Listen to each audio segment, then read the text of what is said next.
ನಮಸ್ಕಾರ. ಮುಖ್ಯಾಂಶಗಳು. ಹಬ್ಬಗಳ ಸಂದರ್ಭದಲ್ಲಿ ಸ್ಥಳೀಯ ವಸ್ತುಗಳ ಖರೀದಿಗೆ ಆದ್ಯತೆ ನೀಡಬೇಕು. ಯೋಗ, ಆಯುರ್ವೇದ ಮಾದರಿಯಲ್ಲಿ ಮಲ್ಲಕಂಬ ಸೇರಿ ದೇಶೀಯ ಕ್ರೀಡೆಗಳು ವಿಶ್ವದ ಗಮನ ಸೆಳೆಯುತ್ತಿವೆ. ಮನ್ ಕಿ ಬಾತ್ನಲ್ಲಿ ಪ್ರಧಾನಿ ನರೇಂದ್ರ ಮೋದಿ. ದಸರಾ ಮಹೋತ್ಸವಕ್ಕೆ ಮೈಸೂರಿನ ಜನರಿಂದ ಉತ್ತಮ ಬೆಂಬಲ. ನಾಳಿನ ಜಂಬೂ ಸವಾರಿಗೆ ವ್ಯಾಪಕ ಸಿದ್ಧತೆ. ಸಚಿವ ಎಸ್ಟಿ ಸೋಮಶೇಖರ್. ಬರುವ ಜನವರಿ ವೇಳೆಗೆ ಕೋವಿಡ್-19ಕ್ಕೆ ಲಸಿಕೆ ದೊರೆಯುವ ನಿರೀಕ್ಷೆ. ಪ್ರಯೋಗಾರ್ಥ ಪರೀಕ್ಷೆ ಯಶಸ್ವಿ ಹಂತದಲ್ಲಿ. ಡಾ ಹರ್ಷವರ್ಧನ್. ಮೆಕ್ಕೆಜೋಳ ಖರೀದಿ ಕುರಿತು ಮುಖ್ಯಮಂತ್ರಿ ಜತೆ ಸಮಾಲೋಚನೆ. ಕೃಷಿಕರಿಗೆ ಸ್ವಾಭಿಮಾನಿ ರೈತ ಗುರುತಿನ ಚೀಟಿ ನೀಡಲು ಕ್ರಮ. ಬಿಸಿ ಪಾಟೀಲ್. ವಾರ್ತೆಗಳ ವಿವರ. ಪ್ರಸಕ್ತ ಹಬ್ಬಗಳ ಪರ್ವದಲ್ಲಿ ಉಡುಗೊರೆ ವಸ್ತು ಖರೀದಿಸುವಾಗ ಸ್ಥಳೀಯ ಉತ್ಪನ್ನಗಳನ್ನು ಖರೀದಿಸುವಂತೆ ಪ್ರಧಾನಿ ನರೇಂದ್ರ ಮೋದಿ ದೇಶವಾಸಿಗಳಿಗೆ ಮನವಿ ಮಾಡಿದ್ದಾರೆ. ಆಕಾಶವಾಣಿಯ ತಮ್ಮ ಜನಪ್ರಿಯ ಮನ್ ಕಿ ಬಾತ್ ಮನದ ಮಾತಿನಲ್ಲಿ ಅವರು, ಇಡೀ ವಿಶ್ವ ಇಂದು ಭಾರತೀಯ ಉತ್ಪನ್ನಗಳ ಬಗ್ಗೆ ವಿಶೇಷ ಒಲವು ಹೊಂದಿದೆ. ಹಲವು ಸ್ಥಳೀಯ ಉತ್ಪನ್ನಗಳು ಜಾಗತಿಕವಾಗುವ ಸಾಮರ್ಥ್ಯ ಹೊಂದಿವೆ ಎಂದ ಅವರು ಖಾದಿಯ ಉದಾಹರಣೆ ನೀಡಿದರು. ಖಾದಿ ದೀರ್ಘಕಾಲದಿಂದ ಸರಳತೆಯ ಪ್ರತೀಕವಾಗಿದೆ. ಈಗ ಇದು ಪರಿಸರ ಸ್ನೇಹಿ ವಸ್ತ್ರ ಎಂಬ ಮನ್ನಣೆ ಪಡೆಯುತ್ತಿದೆ. ಅದರ ಜನಪ್ರಿಯತೆ ಹೆಚ್ಚುತ್ತಿದೆ. ಖಾದಿ ಪರಿಸರ ಸ್ನೇಹಿಯಷ್ಟೇ ಅಲ್ಲದೆ ದೇಹ ಸ್ನೇಹಿಯೂ ಆಗಿದೆ. ಇದು ಸರ್ವ ಋತು ವಸ್ತ್ರವಾಗಿದೆ. ಅಷ್ಟೇ ಅಲ್ಲ, ಫ್ಯಾಷನ್ಗೂ ಒಪ್ಪುತ್ತದೆ ಎಂದರು. ಒಸಾಕಾದಲ್ಲೂ ಖಾದಿ ಬ್ರ್ಯಾಂಡ್ ಆಗಿದೆ ಎಂದರು. ಖಾದಿ ಮಾಸ್ಕ್ ಜನಪ್ರಿಯವಾಗುತ್ತಿರುವ ಉದಾಹರಣೆಗಳನ್ನು ನೀಡಿದರು. ಎಲ್ಲರೂ ಸ್ಥಳೀಯತೆಗೆ ಧ್ವನಿಯಾಗುವ ಸಂಕಲ್ಪ ಮಾಡಬೇಕು ಎಂದರು. जैसे एक उदाहरण है खादी का। लंबे समय तक खादी सादगी की पहचान रही है, लेकिन हमारी खादी आज इको फ्रेंडली फैब्रिक के रूप में जानी जा रही है. स्वास्थ्य के दृष्टि से ये बॉडी फ्रेंडली फैब्रिक है, ऑल वेदर फैब्रिक है और आज खादी फैशन स्टेटमेंट तो बन ही रही है. खादी की पॉपुलैरिटी तो बढ़ ही रही है, साथ ही दुनिया में कई जगह खादी बनाई भी जा रही है. आजकल हमारा मलखंब भी ದೇಶೀಯ ಕ್ರೀಡೆ ಮಲ್ಲಕಂಬ ಜರ್ಮನಿ, ಪೋಲೆಂಡ್, ಮಲೇಷಿಯಾ ಸೇರಿದಂತೆ 20ಕ್ಕೂ ಹೆಚ್ಚು ದೇಶಗಳಲ್ಲಿ ಜನಪ್ರಿಯವಾಗುತ್ತಿರುವುದರ ಪ್ರಸ್ತಾಪ ಮಾಡಿದ ಪ್ರಧಾನಿ, ನಮ್ಮ ಯೋಗ ಮತ್ತು ಆಯುರ್ವೇದದಂತೆಯೇ ಹಲವು ದೇಶೀಯ ಕ್ರೀಡೆಗಳು ವಿಶ್ವದ ಗಮನ ಸೆಳೆಯುತ್ತಿವೆ ಎಂದರು. ಭಾರತೀಯ ಯುವಜನರು ದೇಶೀಯ ಕ್ರೀಡೆಗಳಲ್ಲಾದ ಮಲ್ಲಕಂಬದ ಬಗ್ಗೆ ಹೆಚ್ಚು ತಿಳಿದು ಅಭ್ಯಾಸ ಮಾಡಬೇಕು. ಇದು ಮನಸ್ಸು ಮತ್ತು ದೇಹದ ಸಮತೋಲನಕ್ಕೆ ಸಹಕಾರಿ ಎಂದರು. मलखंब सीख रहे हैं. आज जर्मनी हो, पोलैंड हो, मलेशिया हो, ऐसे करीब 20 अन्य देशों में भी मलखंब खूब पॉपुलर हो रहा है. अब तो इसकी वर्ल्ड चैंपियनशिप भी शुरू की गई है, जिसमें कई देशों के प्रतिभागी हिस्सा लेते हैं. भारत में तो प्राचीन काल से कई ऐसे खेल रहे हैं जो हमारे भीतर एक असाधारण विकास करते हैं, हमारे माइंड बॉडी बैलेंस को एक नए आयाम पर ले जाते हैं. लेकिन संभवतः नई पीढ़ी के हमारे युवा साथी मलखंब से उतना परिचित न हो. आप इसे इंटरनेट पर जरूर सर्च करिए और देखिए. साथियों, हमारे देश में कितनी ही मार्शल आर्ट्स है. मैं चाहूंगा कि हमारे युवा साथी इनके बारे में भी जानें, इन्हें सीखें और समय के हिसाब से इनोवेट भी करें. जब जीवन में बड़ी चुनौतियां नहीं होती हैं, तो व्यक्तित्व का सर्वश्रेष्ठ भी बाहर निकलकर नहीं आता है. इसलिए अपने आप को हमेशा चैलेंज करते रहिए. जाबाज सैनिकों को भी याद रखना है. ಕಾಶ್ಮೀರದ ಪುಲ್ವಾಮಾ ಸೀಸದ ಕಡ್ಡಿ ಅಂದರೆ ಪೆನ್ಸಿಲ್ಗಳ ತಯಾರಿಕೆಗೆ ಬೇಕಾದ ಹೊರತೊಗಟೆಗೆ ಅಗತ್ಯವಾದ ಚೈನಾರ್ ಮರದ ಪೂರೈಕೆಯಲ್ಲಿ ಕ್ರಾಂತಿಯನ್ನೇ ಮಾಡುತ್ತಿದ್ದು ಸ್ವಾವಲಂಬಿ ಭಾರತದ ನಿಟ್ಟಿನಲ್ಲಿ ಹೆಜ್ಜೆ ಇಟ್ಟಿದೆ. ಪುಲ್ವಾಮಾದ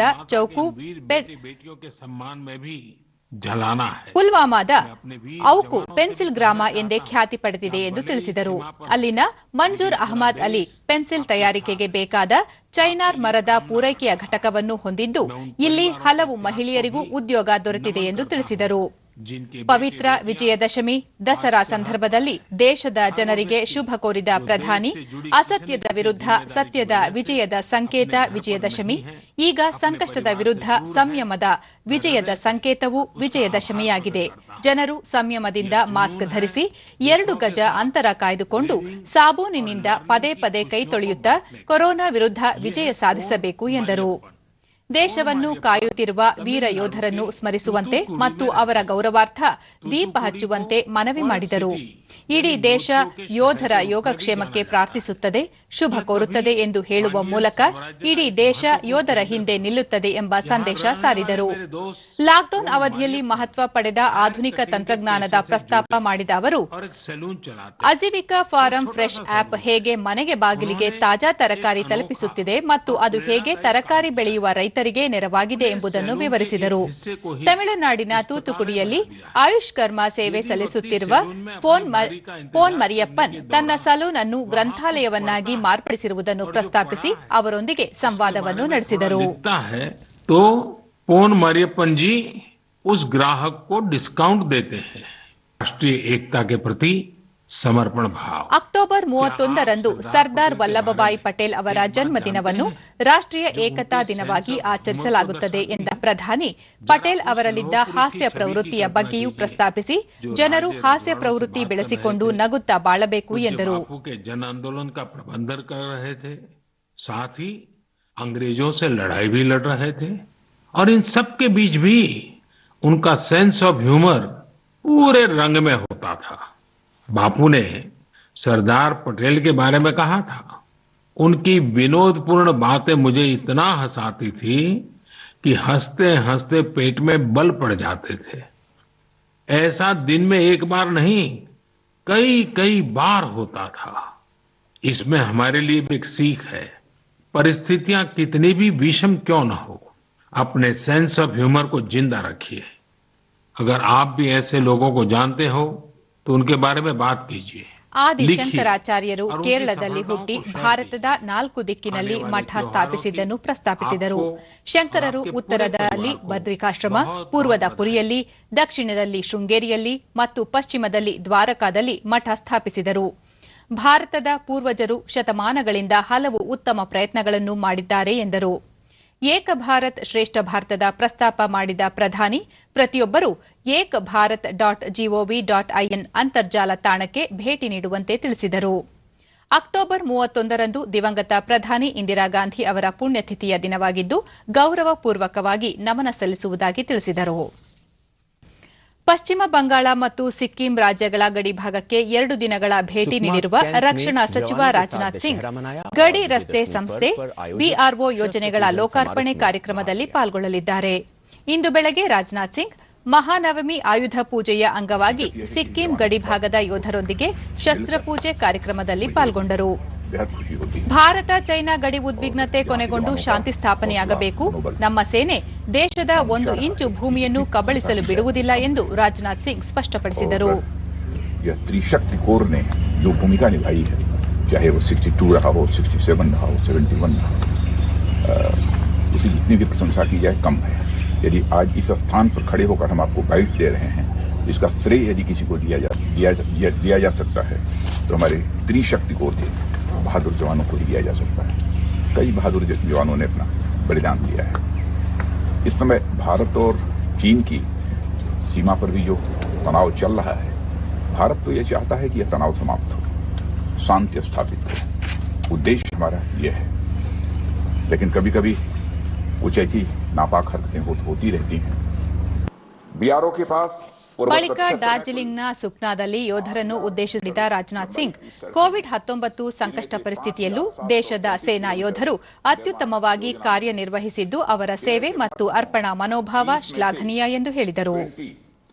आईसीबीआर यानी इंडो चाइना बॉर्डर रोड का निर्माण हो चुका है और शेष पर अभी कार्य जारी है. इसके अतिरिक्त भी 12 अन्य आईसीबीआर का कार्य सौंपा गया है, जिनकी कुल लंबाई 338 किलोमीटर और लागत 3097 करोड़ की है. साथियों, हमारी सरकार का शुरू से ही देश के सीमावर्ती क्षेत्रों में सड़क, पुल, सुरंग एवं इंफ्रास्ट्रक्चर के निर्माण पर ध्यान केंद्रित रहा है। सड़कें किसी भी राष्ट्र के सामाजिक आर्थिक विकास में महत्वपूर्ण भूमिका निभाती हैं। कुछ समय तक पहले तक हमारे यहां एक विषम धारणा थी कि सीमावर्ती क्षेत्रों में सड़कों का विकास हमारे हित में नहीं है। समझा जाता था कि सीमा की सड़कें विपरीत परिस्थितियों में हमारा ही नुकसान कर सकती हैं। हमने इस धारणा को तोड़ा है और सीमावर्ती क्षेत्रों में विकास की नई राहें खुली हैं। मैं इसी मार्ग यानी NH 310 का ही उदाहरण देना चाहूंगा। अपनी शुरुआत यानी 2009 से 2018 तक इसका काम आधा भी पूरा नहीं हो पाया था और पिछले महज 2 साल में इसका आधे से अधिक काम पूरा किया गया है। ದೇಶಾದ್ಯಂತ ಇಂದು ದಸರಾ ಹಬ್ಬವನ್ನು ಆಚರಿಸಲಾಗುತ್ತಿದೆ. ಕೋವಿಡ್-19 ಸೋಂಕು ಕ್ರಮಗಳ ನಡುವೆ ಎಲ್ಲೆಡೆ ಜನಜಂಗುಳಿಯಾಗದಂತೆ ಸರಳವಾಗಿ ಹಬ್ಬ ಆಚರಿಸಲಾಗುತ್ತಿದೆ. ರಾವಣನ ವಿರುದ್ಧ ಶ್ರೀರಾಮಚಂದ್ರ ವಿಜಯ ಸಾಧಿಸಿದ ಸಂಭ್ರಮವನ್ನು ದುಷ್ಟ ಶಕ್ತಿಗಳ ವಿರುದ್ಧ ಶಿಷ್ಟರ ವಿಜಯದ ಸಂಕೇತವಾಗಿದೆ. ದಸರಾ ಸಂದರ್ಭದಲ್ಲಿ ವ್ಯಕ್ತಿಗತ ಅಂತರ ಕಾಯ್ದುಕೊಂಡು ಕಡ್ಡಾಯವಾಗಿ ಮಾಸ್ಕ್ ಧರಿಸುವಂತೆ ಕೇಂದ್ರ ಆರೋಗ್ಯ ಸಚಿವಾಲಯ ದೇಶವಾಸಿಗಳಿಗೆ ಸೂಚನೆ ನೀಡಿದೆ. कोरोना महामारी के चलते इस बार सारे त्योहार सरकार की कोविड-19 गाइडलाइंस के अनुसार दसरा ಹಿನ್ನೆಲೆಯಲ್ಲಿ ರಾಷ್ಟ್ರಪತಿ ರಾಮನಾಥ್ ಕೋವಿಂದ್, ಉಪರಾಷ್ಟ್ರಪತಿ ವೆಂಕಯ್ಯ ನಾಯ್ಡು, ಪ್ರಧಾನಿ ನರೇಂದ್ರ ಮೋದಿ ಸೇರಿದಂತೆ ಹಲವಾರು ಗಣ್ಯರು ಶುಭ ಕೋರಿದ್ದಾರೆ. ರಾಷ್ಟ್ರಪತಿ ತಮ್ಮ ಸಂದೇಶದಲ್ಲಿ ಈ ಹಬ್ಬ ದೇಶದ ಸಾಂಸ್ಕೃತಿಕ ಏಕತೆಯನ್ನು ಬಲಗೊಳಿಸಲಿ ಮತ್ತು ಸೌಹಾರ್ದತೆ ಮೌಲ್ಯಗಳು ಎಲ್ಲೆಡೆ ಹರಡುವಂತೆ ಮಾಡಲಿ. ಪ್ರತಿಯೊಬ್ಬರೂ ಸದ್ಗುಣದ ಹಾದಿಯಲ್ಲಿ ನಡೆದು ದುರ್ಗುಣವನ್ನು ದೂರವಿಡಬೇಕು. ಮರ್ಯಾದ ಪುರುಷೋತ್ತಮ ಶ್ರೀರಾಮರ ಜೀವನ ಮೌಲ್ಯಗಳೊಂದಿಗೆ ಥಳಕು ಹಾಕಿಕೊಂಡಿರುವ ಈ ಹಬ್ಬ ಜೀವನದ ನೈತಿಕತೆ ಮತ್ತು ಸದಾಚಾರದ ಪ್ರಭೆ ನಮ್ಮೆಲ್ಲರ ಮೇಲೂ ಹರಿಯಲಿ. ಕೋವಿಡ್-19 ಸೋಂಕಿನ ದುಷ್ಪರಿಣಾಮಗಳಿಂದ ಈ ಹಬ್ಬ ನಮ್ಮನ್ನು ರಕ್ಷಿಸಲಿ, ದೇಶದ ಜನತೆಗೆ ಸಮೃದ್ಧಿ ಮತ್ತು ಸಿರಿವಂತಿಕೆಯನ್ನು ತರಲಿ ಎಂದು ಹಾರೈಸಿದ್ದಾರೆ. ಉಪರಾಷ್ಟ್ರಪತಿ ವೆಂಕಯ್ಯ ನಾಯ್ಡು ತಮ್ಮ ಸಂದೇಶದಲ್ಲಿ ದಸರಾ ಆಚರಿಸುವಾಗ ಕೋವಿಡ್-19 ಕುರಿತಾದ ಆರೋಗ್ಯ ನಿಯಮಗಳನ್ನು ತಪ್ಪದೇ ಪಾಲಿಸುವಂತೆ ಜನತೆಗೆ ಮನವಿ ಮಾಡಿದ್ದಾರೆ. ದೇವಿ ದುರ್ಗಿ ಮಹಿಷಾಸುರನನ್ನು ಸಂಹಾರ ಮಾಡುವ ಮೂಲಕ ದುಷ್ಟ ಮರ್ದನವನ್ನು ದಸರಾ ಹಬ್ಬ ಬಿಂಬಿಸುತ್ತದೆ. ಓರ್ವ ಆದರ್ಶ ಪುತ್ರ, ಆದರ್ಶ ಪತಿ, ಆದರ್ಶ ಅರಸ ಹಾಗೂ ಸದಾಚಾರ, ಸತ್ಯ ಮತ್ತು ನೈತಿಕತೆಯ ಸಾಕಾರ ಮೂರ್ತಿಯಾದ ಶ್ರೀರಾಮನ ಉದಾತ್ತ ಜೀವನವನ್ನು ಈ ಹಬ್ಬ ನೆನಪಿಸಿಕೊಡುತ್ತದೆ ಎಂದು ಅವರು ತಮ್ಮ ಸಂದೇಶದಲ್ಲಿ ತಿಳಿಸಿದ್ದಾರೆ.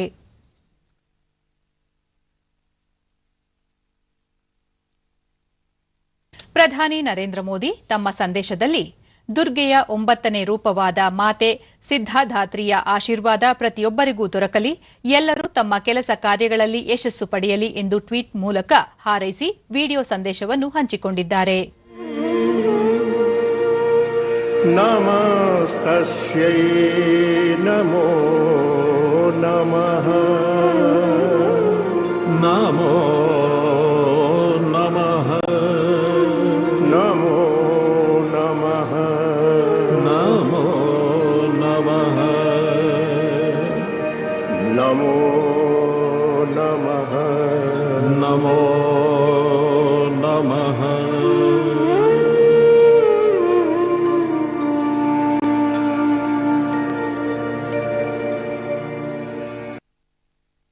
ನಾಡಿನ ಜನತೆಗೆ ರಾಜ್ಯಪಾಲ ವಜೂಭಾಯಿ ವಾಲಾ ದಸರಾ ಹಬ್ಬದ ಶುಭಾಶಯಗಳನ್ನು ಕೋರಿದ್ದಾರೆ. ದುಷ್ಟರನ್ನು ಶಿಕ್ಷಿಸಿ ಶಿಷ್ಟರನ್ನು ರಕ್ಷಿಸುವ ಸಂಕೇತವಾಗಿರುವ ದಸರಾ ನಮ್ಮ ದೇಶದಲ್ಲಿ ಅತ್ಯಂತ ಉತ್ಸಾಹ, ಉಲ್ಲಾಸ ಮತ್ತು ಆಧ್ಯಾತ್ಮಿಕತೆಯಿಂದ ಆಚರಿಸುವ ಪ್ರಮುಖ ಹಬ್ಬವಾಗಿದೆ. ಶಾಂತಿ, ಸಾಮರಸ್ಯ ಮತ್ತು ಸಮೃದ್ಧಿಗಾಗಿ ದುರ್ಗಾ ಮಾತೆಯನ್ನು ಪ್ರಾರ್ಥಿಸೋಣ ಎಂದು ತಮ್ಮ ಸಂದೇಶದಲ್ಲಿ ತಿಳಿಸಿದ್ದಾರೆ.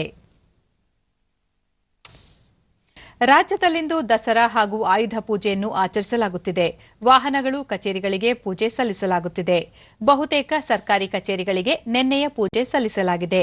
ಮನೆಗಳಲ್ಲಿ ದೈನಂದಿನ ಬಳಕೆಯ ಸಲಕರಣೆಗಳಿಗೆ ಪೂಜೆ ಸಲ್ಲಿಸಲಾಗುತ್ತಿದೆ. ವಾಹನಗಳನ್ನು ಶುಚಿಗೊಳಿಸಿ ಪೂಜೆ ಸಲ್ಲಿಸುತ್ತಿರುವ ದೃಶ್ಯ ಎಲ್ಲೆಡೆ ಕಂಡುಬರುತ್ತಿದೆ. ರಾಜ್ಯ ರಸ್ತೆ ಸಾರಿಗೆ ಸಂಸ್ಥೆಯ ವಾಹನಗಳಿಗೆ ಇಂದು ಎಲ್ಲೆಡೆ ಪೂಜೆ ನೆರವೇರಿಸಲಾಗುತ್ತಿದೆ. ಮೈಸೂರಿನ ಅರಮನೆಯಲ್ಲಿ ರಾಜರು ಬಳಸುತ್ತಿದ್ದ ಆಯುಧಗಳನ್ನು ಇಟ್ಟು ವಿಶೇಷವಾಗಿ ಆಯುಧ ಪೂಜೆ ಸಲ್ಲಿಸಲಾಯಿತು. ಪೊಲೀಸ್ ಇಲಾಖೆಯಿಂದ ಫಿರಂಗಿ ಗಾಡಿಗಳಿಗೆ ಪೂಜೆ ನೆರವೇರಿಸಲಾಯಿತು.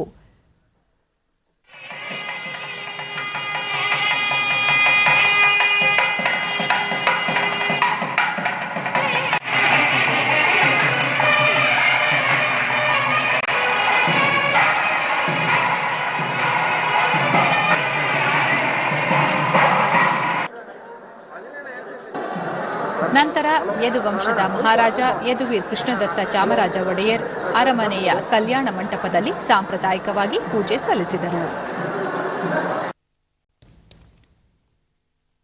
ಮೈಸೂರಿನ ದೇವರಾಜ ಮೊಹಲ್ಲಾದಲ್ಲಿ 20 ಕೋಟಿ ರೂಪಾಯಿ ವೆಚ್ಚದಲ್ಲಿ ನಿರ್ಮಾಣವಾಗುತ್ತಿರುವ ಸಂವಿಧಾನ ಶಿಲ್ಪಿ ಡಾ ಬಿಆರ್ ಅಂಬೇಡ್ಕರ್ ಭವನದ ಕಟ್ಟಡ ಕಾಮಗಾರಿಯನ್ನು ಜಿಲ್ಲಾ ಉಸ್ತುವಾರಿ ಸಚಿವ ಎಸ್ಟಿ ಸೋಮಶೇಖರ್ ಇಂದು ಪರಿಶೀಲಿಸಿದರು.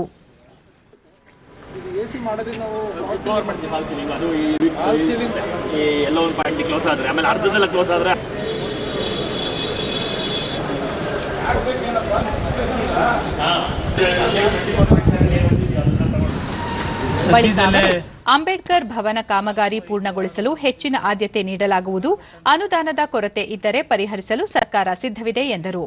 ಮೈಸೂರು ದಸರಾ ಮಹೋತ್ಸವ ನಿರ್ವಿಘ್ನವಾಗಿ ನೆರವೇರುತ್ತದೆ. ಮೈಸೂರಿನ ಜನತೆ ಎಲ್ಲ ರೀತಿಯಲ್ಲೂ ಸಹಕಾರ ನೀಡುತ್ತಿದ್ದು, ತಾಯಿ ಚಾಮುಂಡೇಶ್ವರಿ ಎಲ್ಲರಿಗೂ ಒಳಿತು ಮಾಡಲಿ. ನಾಳಿನ ಜಂಬೂ ಸವಾರಿಗೆ ಎಲ್ಲ ರೀತಿಯ ಸಿದ್ದತೆ ಮಾಡಿಕೊಳ್ಳಲಾಗಿದೆ. ಕೊರೋನಾ ಸೋಂಕು ನಿಯಂತ್ರಣ ಕ್ರಮಗಳ ನಡುವೆ ದಸರಾದ ಪ್ರಮುಖ ಆಕರ್ಷಣೆ ಜಂಬೂ ಸವಾರಿಯನ್ನು ಸುಸೂತ್ರವಾಗಿ ನೆರವೇರಿಸಲಾಗುವುದು ಎಂದರು. ಪರ್ಸನಲ್ ಆಗಿ ಹೋಗಿ ಆಹ್ವಾನ ಮಾಡಿದ್ದೇನೆ. ಬಟ್ ಕೊರೋನಾ ಇರೋದ್ರಿಂದ ಯಾರನ್ನು ಈ ಸಾರಿ ಬರ್ಲಿಕ್ಕೆ ಆಗೋದಿಲ್ಲ ಅಂತಕ್ಕಂಥದ್ದನ್ನ ಮಾಹಿತಿಯನ್ನ ಕೊಟ್ಟಿದ್ದಾರೆ. ಪರಿಹಾರ ಮುಖ್ಯಮಂತ್ರಿಗಳು ಈಗ ಆಲ್ರೆಡಿ ಘೋಷಣೆ ಮಾಡಿ. ಬೆಂಗಳೂರು ಸೇರಿದಂತೆ ಹಲವೆಡೆ ಮಳೆ ಪ್ರಮಾಣ ತೀವ್ರವಾಗಿದ್ದು, ಬೆಂಗಳೂರಿನ ಯಶವಂತಪುರ ವಿಧಾನಸಭಾ ಕ್ಷೇತ್ರ ವ್ಯಾಪ್ತಿಯಲ್ಲಿ ಮಳೆ ಹಾನಿಗೆ ಮುಖ್ಯಮಂತ್ರಿ ಬಿಎಸ್ ಯಡಿಯೂರಪ್ಪ 8 ಕೋಟಿ ರೂಪಾಯಿ ಬಿಡುಗಡೆ ಮಾಡಿದ್ದು, ದೈನಂದಿನ ವಸ್ತುಗಳು ಹಾನಿಗೊಳಗಾದವರಿಗೆ ಮೊದಲ ಹಂತದಲ್ಲಿ 25,000 ರೂಪಾಯಿ ಪರಿಹಾರ ನೀಡಲಾಗುವುದು ಎಂದು ಹೇಳಿದರು. ನಾನು ಕೂಡ ಮಾತಾಡಿದ್ದೇನೆ. 2-3 ದಿವಸದಲ್ಲೇ 8 ಕೋಟಿ ಹಣವನ್ನು ಸ್ಯಾಂಕ್ಷನ್ ಮಾಡ್ತೀವಿ ಅಂತಕ್ಕಂಥದ್ದನ್ನು ಹೇಳಿದ್ದಾರೆ. ಮಿಕ್ಕ ಸಣ್ಣ ಪುಟ್ಟದ್ದು ಎಲ್ಲೆಲ್ಲಿ ಮನೆಗಳದಾಗಿತ್ತು ಅದಕ್ಕೆಲ್ಲ 25,000 ಮಾಡಿದ್ದಾರೆ. ಸಂಬಂಧಪಟ್ಟಂತ ರೆವಿನ್ಯೂ ಇನ್ಸ್ಪೆಕ್ಟರ್ಗಳು ಅವ್ರು ಯಾರು ಇರ್ತಾರೆ ಅವ್ರು ಎಸ್ಟಿಮೇಟ್ ಮಾಡ್ತಿದ್ದಾರೆ ಯಾವುದಕ್ಕೆ ಅಂತೇಳಿ. ಸದ್ಯದಲ್ಲಿ ಹಣ ಬಿಡುಗಡೆ ಆಗ್ತದೆ. ಸಾಂಸ್ಕೃತಿಕ ನಗರಿ ಮೈಸೂರಿನಲ್ಲಿ ನಾಡಹಬ್ಬ ದಸರಾ ಸಂಭ್ರಮದಿಂದ ಆಚರಿಸಲಾಗುತ್ತಿದೆ. ದಸರೆಗೂ ಬೊಂಬೆಗಳ ಪ್ರದರ್ಶನಕ್ಕೂ ಅಳಿಯದ ನಂಟು. ತಲತಲಾಂತರದಿಂದ ಆಚರಿಸಿಕೊಂಡು ಬರುತ್ತಿರುವ ಬೊಂಬೆ ಪ್ರದರ್ಶನ ಈ ವರ್ಷವೂ ಮುಂದುವರೆದಿದ್ದು, ಕೋವಿಡ್-19 ಮುಂಜಾಗ್ರತಾ ಕ್ರಮಗಳ ನಡುವೆಯೂ ಮನೆ ಮನೆಗಳಲ್ಲಿ ಬೊಂಬೆ ಪ್ರದರ್ಶನ ಕಳೆಕಟ್ಟಿದೆ. ಶರನ್ನವರಾತ್ರಿಯಲ್ಲಿ ಬೊಂಬೆ ಪ್ರದರ್ಶನಕ್ಕೆ ಹೆಚ್ಚು ಒತ್ತು ನೀಡುವ ಮೈಸೂರಿಗರು ತಮ್ಮ ಸಂಸ್ಕೃತಿ ಪರಂಪರೆ ಮುಂದುವರಿಸಿಕೊಂಡು ಬರುತ್ತಿದ್ದು, ನಗರದ ಸರಸ್ವತಿಪುರಂನ ಶಾರದಾ ದೀಪಕ್ ಕುಟುಂಬ ಕಳೆದ 70 ವರ್ಷಗಳಿಂದಲೂ ಬೊಂಬೆ ಪ್ರದರ್ಶನದ ಮೂಲಕ ಈ ಕಲೆಯನ್ನು ಹೊಸ ತಲೆಮಾರುಗಳಿಗೆ ಪರಿಚಯಿಸಿಕೊಂಡು ಬರುವ ಕೆಲಸ ಮಾಡುತ್ತಿದೆ. ಪಾರಂಪರಿಕ ಬೊಂಬೆಗಳು ತಮಿಳುನಾಡು, ಆಂಧ್ರಪ್ರದೇಶ, ಒಡಿಶಾ ಸೇರಿದಂತೆ ದೇಶದ ವಿವಿಧ ರಾಜ್ಯಗಳಿಂದ ಬೊಂಬೆಗಳನ್ನು ಸಂಗ್ರಹಿಸಿ ಪ್ರದರ್ಶನ ಮಾಡಲಾಗಿದೆ. ಶಾರದಾ ದೀಪಕ್ ಪುರಾತನ ಬೊಂಬೆಗಳಿಂದ ಹಿಡಿದು ಆಧುನಿಕ ಬೊಂಬೆಗಳನ್ನು ನಮ್ಮ ಮನೆಯಲ್ಲಿ ಪ್ರದರ್ಶಿಸಲಾಗಿದೆ. ಐತಿಹಾಸಿಕ ಹಾಗೂ ಪೌರಾಣಿಕ ಕಥೆಗಳನ್ನು ತಿಳಿಸುವ ಬೊಂಬೆಗಳನ್ನು ಇಡಲಾಗಿದೆ. ಯುವ ಪೀಳಿಗೆಗೆ ಈ ಪರಂಪರೆಯನ್ನು ತಿಳಿಸಿಕೊಡಲಾಗುತ್ತಿದೆ ಎಂದು ತಿಳಿಸಿದರು.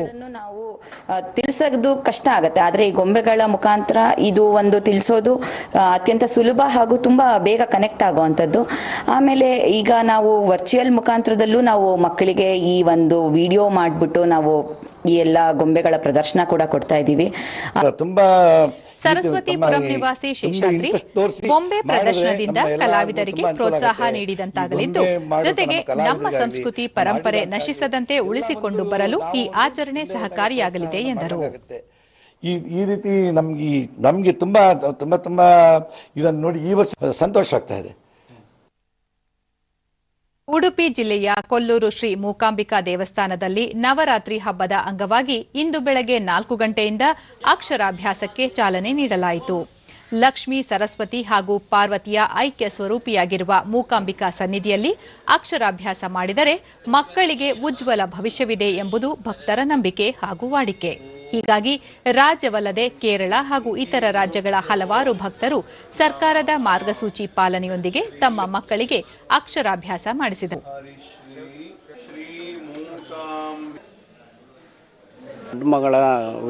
ಮಂಗಳೂರಿನ ಭಕ್ತರೊಬ್ಬರು ಮೂಕಾಂಬಿಕಾ ದೇಗುಲದಲ್ಲಿ ಮಕ್ಕಳಿಗೆ ಅಕ್ಷರಾಭ್ಯಾಸ ಆರಂಭಿಸಬೇಕು ಎಂಬ ಹರಕೆ ಮಾಡಿಕೊಂಡಿದ್ದೆವು.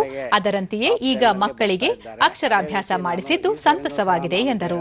ಬೇಡಿಕೊಂಡಿದ್ದೆ ಮೂಕಾಂಬಿಕಾ ಸನ್ನಿಧಾನದಲ್ಲಿ ನನ್ನ ಮಗನ ವಿದ್ಯಾರಂಭವನ್ನು ಮಾಡಿಸ್ಬೇಕು ಅಂತ ಅಂದ್ಬಿಟ್ಟು, ಅದೇ ರೀತಿ ಇವತ್ತು ಈ ದಿನ ನಾವು ಕೇಳ್ಕೊಂಡಿದ್ವಿ. ಇದು ನಾವು ವಿವಾಹವಾಗಿದ್ದು ಸ್ಥಳೀಯ ಶ್ರೀ ಮೂಕಾಂಬಿಕಾ ಭಕ್ತರೊಬ್ಬರು ದೇವಿಯ ಸನ್ನಿಧಿ ನನ್ನ ಮಕ್ಕಳ ಉಜ್ವಲ ಭವಿಷ್ಯಕ್ಕಾಗಿ ಹಾಗೂ ಉತ್ತಮ ವಿದ್ಯಾಭ್ಯಾಸಕ್ಕಾಗಿ ದೇವಿಯ ಸನ್ನಿಧಿಯಲ್ಲಿ ವಿದ್ಯಾರಂಭ ಮಾಡಿಸಿದ್ದೇನೆ ಎಂದರು. ಉಜ್ವಲವಾದ ಭವಿಷ್ಯವನ್ನು ಹಾಗೂ ವಿದ್ಯೆಯನ್ನು ಅನುಗ್ರಹಿಸಬೇಕಂತ ತಾಯಿ ಮೂಕಾಂಬಿಕೆಯಲ್ಲಿ ನಾವು ಕೇಳ್ಕೊಳ್ತಿದ್ದೇವೆ ದೇವರ ಹತ್ರ.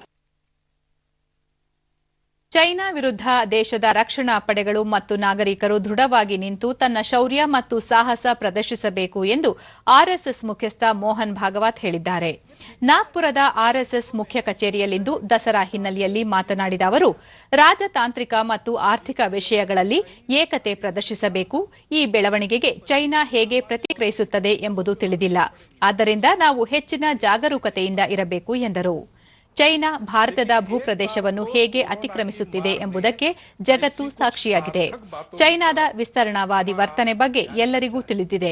ಈಗಾಗಲೇ Taiwan, Vietnam, Japan, America China ವಿರುದ್ಧವಾಗಿ ನಿಂತಿದ್ದು, ಭಾರತದ ಪ್ರತಿಕ್ರಿಯೆ ಚೈನಾ ರಾಷ್ಟ್ರವನ್ನು ತಲ್ಲಣಗೊಳಿಸಿದೆ ಎಂದು ಹೇಳಿದರು.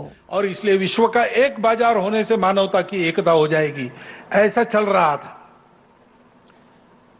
अब संवाद में अंतर आ गया. अब संवाद जो चलता है उसमें अपने अपने राष्ट्र को अच्छा करना और उस राष्ट्र की विशिष्टता को साथ लेकर उसको सुरक्षित रखकर अपने राष्ट्र के द्वारा विश्व के जीवन में सकारात्मक योगदान होना. ಕೋವಿಡ್-19 ಸೋಂಕಿಗೆ ಬರುವ ಜನವರಿ ವೇಳೆಗೆ ಲಸಿಕೆ ದೊರೆಯುವ ನಿರೀಕ್ಷೆ ಇದೆ ಎಂದು ಕೇಂದ್ರ ಆರೋಗ್ಯ ಸಚಿವ ಡಾ ಹರ್ಷವರ್ಧನ್ ವಿಶ್ವಾಸ ವ್ಯಕ್ತಪಡಿಸಿದ್ದಾರೆ. ಡಿಡಿ ನ್ಯೂಸ್ ಕಾರ್ಯಕ್ರಮದಲ್ಲಿ ಅವರು, ದೇಶದಲ್ಲಿ 3 ಲಸಿಕೆಗಳ ಪ್ರಯೋಗ ಅತ್ಯಂತ ಯಶಸ್ವಿಯಾಗಿ ನಡೆಯುತ್ತಿದೆ. ಈ ಪೈಕಿ ಒಂದು ಲಸಿಕೆಯ 3ನೇ ಹಂತದ ಕ್ಲಿನಿಕಲ್ ಟ್ರಯಲ್ ಹಂತದಲ್ಲಿದೆ. ಉಳಿದ 2 ಲಸಿಕೆ 2ನೇ ಹಂತದಲ್ಲಿದ್ದು, ಈ ಪೈಕಿ ಒಂದು ಲಸಿಕೆ ಇತ್ತೀಚೆಗೆ 3ನೇ ಹಂತಕ್ಕೆ ಯಶಸ್ವಿಯಾಗಿ ಸೇರ್ಪಡೆಯಾಗಿದೆ ಎಂದು ಮಾಹಿತಿ ನೀಡಿದರು. ಈ ಪ್ರಯೋಗಗಳು ಯಶಸ್ವಿಯಾದರೆ ಮುಂದಿನ ಜೂನ್ ಅಥವಾ ಜುಲೈ ವೇಳೆಗೆ 400 ರಿಂದ 500 ದಶಲಕ್ಷ ಡೋಸ್ ಲಸಿಕೆ ಉತ್ಪಾದನೆಯಾಗುವ ನಿರೀಕ್ಷೆ ಇದೆ ಎಂದರು. ಸದ್ಯ ಸೋಂಕು ನಿಯಂತ್ರಣಕ್ಕೆ ಜನರ ಮನೋಧೋರಣೆಯಲ್ಲಿ ಬದಲಾವಣೆಯಾಗಬೇಕು. ಹಬ್ಬದ ಸಂದರ್ಭಗಳಲ್ಲಿ ಕಡ್ಡಾಯವಾಗಿ ಮಾಸ್ಕ್ ಧರಿಸಿ ವ್ಯಕ್ತಿಗತ ಅಂತರ ಕಾಯ್ದುಕೊಂಡು ಸರ್ಕಾರದ ಮಾರ್ಗಸೂಚಿಯನ್ನು ಪರಿಪಾಲಿಸಬೇಕು ಎಂದು ಡಾ ಹರ್ಷವರ್ಧನ್ ಸಲಹೆ ನೀಡಿದ್ದಾರೆ. इन सबके माध्यम से, तीनों के माध्यम से हमें उम्मीद है कि जनवरी के अंदर तो डेफिनेटली हमारे को वैक्सीन जो है उपलब्ध हो जाएगी. अच्छा. और हमने सारी जो तैयारियां जिस प्रकार से की हैं, इफ ऑल गोज वेल, तो जून जुलाई से पहले हमें 400 से 500 मिलियन डोजेज उपलब्ध हो जाएंगी और 20 से 25 करोड़ लोगों को हम वैक्सीन देने के अंदर देश में, और उसमें भी हमने प्रायोरिटाइज कर लिया है. ಮಾರಕ ಕೊರೋನಾ ನಿಗ್ರಹಕ್ಕಾಗಿ ಪರೀಕ್ಷೆ, ಪತ್ತೆ ಮತ್ತು ಸೂಕ್ತ ಚಿಕಿತ್ಸೆಯ ಸೂತ್ರ ಪಾಲಿಸುತ್ತಿರುವ ಕೇಂದ್ರ ಸರ್ಕಾರ ಕೋವಿಡ್ ವಿರುದ್ಧದ ಹೋರಾಟದಲ್ಲಿ ಇಂದು ಮತ್ತೊಂದು ಮೈಲಿಗಲ್ಲಿನ ಸಾಧನೆ ಮಾಡಿದೆ. ಜನವರಿಯಲ್ಲಿ ಕೇವಲ ಒಂದೇ ಒಂದು ಕೊರೋನಾ ಸೋಂಕು ಪರೀಕ್ಷಾ ಪ್ರಯೋಗಾಲಯವಿದ್ದ ಭಾರತದಲ್ಲಿ ಇಂದು ಪ್ರಯೋಗಾಲಯಗಳ ಸಂಖ್ಯೆ 2003 ತಲುಪಿದೆ. ಇದರಲ್ಲಿ 1126 ಸರ್ಕಾರಿ ಮತ್ತು 877 ಖಾಸಗಿ ಜಾಲ ಪ್ರಯೋಗಾಲಯಗಳಿವೆ ಎಂದು ಭಾರತೀಯ ವೈದ್ಯಕೀಯ ಸಂಶೋಧನಾ ಮಂಡಳಿ ಐಸಿಎಂಆರ್ ತಿಳಿಸಿದೆ. ಈ ಮಧ್ಯೆ ನಿನ್ನೆ ಒಂದೇ ದಿನ 11,41,000 ಕೊರೋನಾ ಮಾದರಿ ಪರೀಕ್ಷೆಗಳನ್ನು ನಡೆಸಲಾಗಿದ್ದು, ಇದರೊಂದಿಗೆ ದೇಶದಲ್ಲಿ ಈವರೆಗೆ ನಡೆಸಲಾದ ಒಟ್ಟು ಕೊರೋನಾ ಮಾದರಿ ಪರೀಕ್ಷೆಗಳ ಸಂಖ್ಯೆ 10,25,00,000 ದಾಟಿದೆ ಎಂದು ಮಂಡಳಿ ತಿಳಿಸಿದೆ.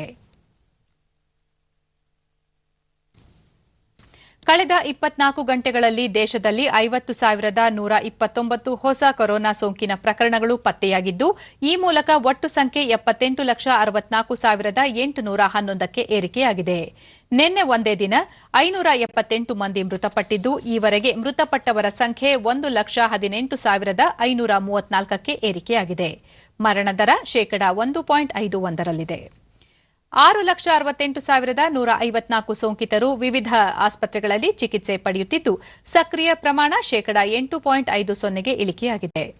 70,78,123 ಸೋಂಕಿತರು ವಿವಿಧ ಆಸ್ಪತ್ರೆಗಳಿಂದ ಬಿಡುಗಡೆಯಾಗಿದ್ದು, ಚೇತರಿಕೆ ಪ್ರಮಾಣ ಶೇಕಡಾ 90ಕ್ಕೆ ಏರಿಕೆಯಾಗಿದೆ. ಗಡಿ ಜಿಲ್ಲೆ ಚಾಮರಾಜನಗರ ಜಿಲ್ಲಾಸ್ಪತ್ರೆಗೆ ದಾಖಲಾಗಿದ್ದ ಕೋವಿಡ್-19 ಸೋಂಕಿತ 72 ಮಂದಿ ಗರ್ಭಿಣಿಯರಿಗೆ ಇಲ್ಲಿನ ತಜ್ಞ ವೈದ್ಯರು ಸುರಕ್ಷಿತ ಹಾಗೂ ಯಶಸ್ವಿಯಾಗಿ ಹೆರಿಗೆ ಮಾಡಿಸಿದ್ದಾರೆ.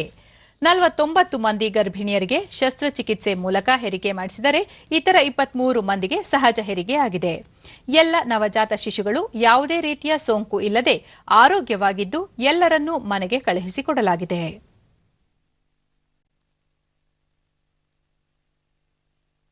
ಜಿಲ್ಲಾ ಕೋವಿಡ್ ಆಸ್ಪತ್ರೆಯಲ್ಲಿ ಹೆರಿಗೆ ಮಾಡಿಸಿಕೊಂಡ ತಾಸೀಮಾ ಬಾನು ಸುರಕ್ಷಿತ ಹೆರಿಗೆ ಮಾಡಿಸುವ ಜತೆಗೆ ನನ್ನ ಮತ್ತು ಮಗುವನ್ನು ಉತ್ತಮವಾಗಿ ಆರೈಕೆ ಮಾಡಿದ್ದು ಆರೋಗ್ಯವಾಗಿದ್ದೇವೆ ಎಂದು ಹರ್ಷ ವ್ಯಕ್ತಪಡಿಸಿದರು.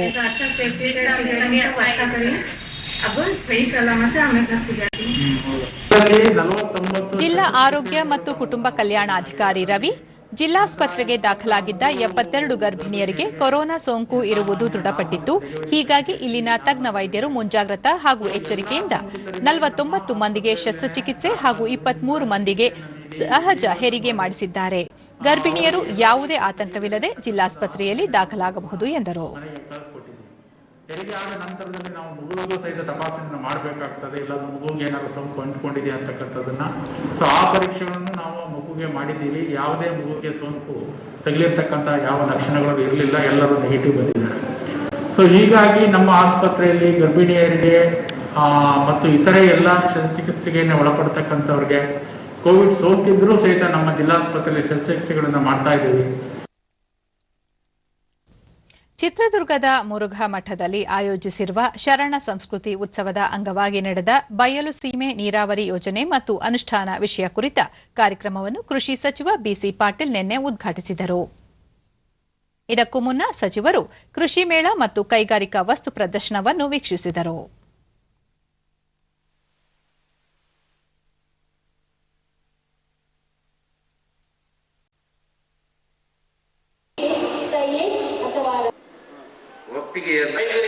ಬಳಿಕ ಸಚಿವರು ಪರಿಷತ್ ಹಾಗೂ ಚುನಾವಣೆ ನಂತರ ಮುಖ್ಯಮಂತ್ರಿ ನೀರಾವರಿ ಸಚಿವರು ಹಾಗೂ ರೈತ ಮುಖಂಡರೊಂದಿಗೆ ಸಭೆ ನಡೆಸಿ ಬೆಳೆ ವಿಮೆ, ಬೆಂಬಲ ಬೆಲೆ ಮತ್ತು ಖರೀದಿ ಕೇಂದ್ರಗಳ ಬಗ್ಗೆ ಚರ್ಚಿಸಲಾಗುವುದು.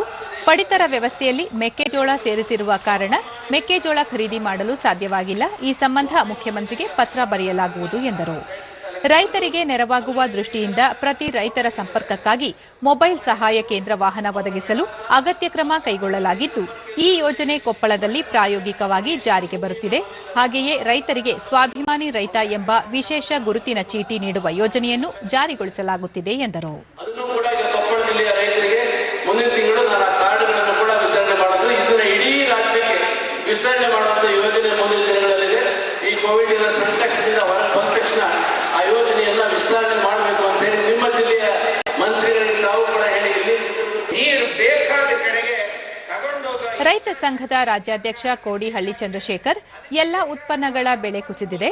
ಮೆಕ್ಕೆಜೋಳ ಖರೀದಿ ಮಾಡದಿದ್ದರೆ ರೈತರು ವಿಷ ಕುಡಿಯುವ ಸ್ಥಿತಿ ನಿರ್ಮಾಣವಾಗಿದೆ. ಹೀಗಾಗಿ ಕೂಡಲೇ ಸರ್ಕಾರ ಬೆಳೆಗಳಿಗೆ ಬೆಂಬಲ ಬೆಲೆ ನೀಡಿ ಖರೀದಿ ಮಾಡಬೇಕು ಎಂದು ಒತ್ತಾಯಿಸಿದರು. ನೀವು ಮೆಕ್ಕೆಜೋಳ ಖರೀದಿ ಮಾಡಬೇಕು, ಇನ್ನು ಮಾಡ್ತಾ ಇಲ್ಲ. ಅದಕ್ಕೆ ಅವ್ರ ಪಕ್ಕದಲ್ಲಿ ಹೇಳ್ತಾ ಇದ್ರು, ನೀವು ಮಾಡದೇ ಇದ್ರೆ ರೈತರು ವಿಷ ಕುಡಿಬೇಕಾಗತ್ತೆ, ಮಾಡಲೇಬೇಕು, ಯಾವುದೇ ಕಾರಣಕ್ಕೆ ನಿಲ್ಲಿಸಬಾರದು. ಅದನ್ನೆಲ್ಲ ಡಾಕ್ಟರ್ ಶಿವಮೂರ್ತಿ ಮುರುಘಾ ಶರಣರು ಅನೇಕ ವರ್ಷಗಳ ಹೋರಾಟದ ಫಲವಾಗಿ ಬಯಲುಸೀಮೆ ಜಿಲ್ಲೆಯಲ್ಲಿ ಭದ್ರಾ ಮೇಲ್ದಂಡೆ ಯೋಜನೆ ಕಾರ್ಯಗತವಾಗುತ್ತಿದೆ. ಆದರೆ ರೈತರು ಸೇರಿದಂತೆ ಅನೇಕ ಸಮಸ್ಯೆಗಳು ಜೀವಂತವಾಗಿದ್ದು ಸರ್ಕಾರ ಇವುಗಳನ್ನು ನಿವಾರಿಸುವ ಅಗತ್ಯವಿದೆ ಎಂದರು.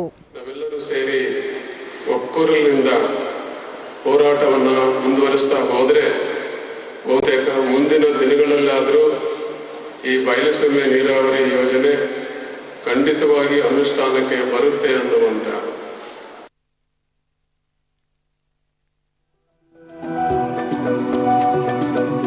ಬೆಂಗಳೂರು ದೂರದರ್ಶನ ಕೇಂದ್ರದ ವಾರ್ತಾ ವಿಭಾಗ ಪ್ರಸ್ತುತಪಡಿಸುವ ತಿಂಗಳ ವಾರ್ತಾ ಸಂಚಿಯ ಸುದ್ದಿ ಸೌರಭ ಇದೇ ಭಾನುವಾರ 25ರಂದು ಸಂಜೆ 6:30ಕ್ಕೆ.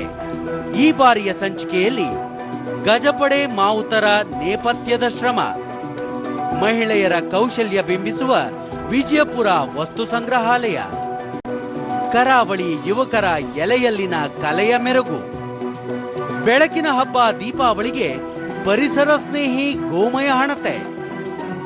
ಮರುಪ್ರಸಾರ ನವೆಂಬರ್ 1ರಂದು ಮಧ್ಯಾಹ್ನ 2 ಗಂಟೆಗೆ. ತಪ್ಪದೆ ವೀಕ್ಷಿಸಿ ಸುದ್ದಿ ಸೌರಭ. ಕೊನೆಯಲ್ಲಿ ಮತ್ತೊಮ್ಮೆ ಮುಖ್ಯಾಂಶಗಳು. ಹಬ್ಬಗಳ ಸಂದರ್ಭದಲ್ಲಿ ಸ್ಥಳೀಯ ವಸ್ತುಗಳ ಖರೀದಿಗೆ ಆದ್ಯತೆ ನೀಡಬೇಕು. ಯೋಗ, ಆಯುರ್ವೇದ ಮಾದರಿಯಲ್ಲಿ ಮಲ್ಲಕಂಬ ಸೇರಿ ದೇಶೀಯ ಕ್ರೀಡೆಗಳು ವಿಶ್ವದ ಗಮನ ಸೆಳೆಯುತ್ತಿವೆ. ಮನ್ ಕಿ ಬಾತ್ನಲ್ಲಿ ಪ್ರಧಾನಿ ನರೇಂದ್ರ ಮೋದಿ. ದಸರಾ ಮಹೋತ್ಸವಕ್ಕೆ ಮೈಸೂರಿನ ಜನರಿಂದ ಉತ್ತಮ ಬೆಂಬಲ. ನಾಳಿನ ಜಂಬೂ ಸವಾರಿಗೆ ವ್ಯಾಪಕ ಸಿದ್ಧತೆ. ಸಚಿವ ಎಸ್ಟಿ ಸೋಮಶೇಖರ್. ಬರುವ ಜನವರಿ ವೇಳೆಗೆ ಕೋವಿಡ್-19ಕ್ಕೆ ಲಸಿಕೆ ದೊರೆಯುವ ನಿರೀಕ್ಷೆ. ಪ್ರಯೋಗಾರ್ಥ ಪರೀಕ್ಷೆ ಯಶಸ್ವಿ ಹಂತದಲ್ಲಿ. ಡಾಕ್ಟರ್ ಹರ್ಷವರ್ಧನ್. ಮೆಕ್ಕೆಜೋಳ ಖರೀದಿ ಕುರಿತು ಮುಖ್ಯಮಂತ್ರಿ ಜತೆ ಸಮಾಲೋಚನೆ. ಕೃಷಿಕರಿಗೆ ಸ್ವಾಭಿಮಾನಿ ರೈತ ಗುರುತಿನ ಚೀಟಿ ನೀಡಲು ಕ್ರಮ. ಬಿಸಿ ಪಾಟೀಲ್. ನಮ್ಮ ಮುಂದಿನ ವಾರ್ತಾ ಪ್ರಸಾರ ಸಂಜೆ 4:30ಕ್ಕೆ ಡಿಡಿ ಚಂದನದಲ್ಲಿ. ನಮಸ್ಕಾರ.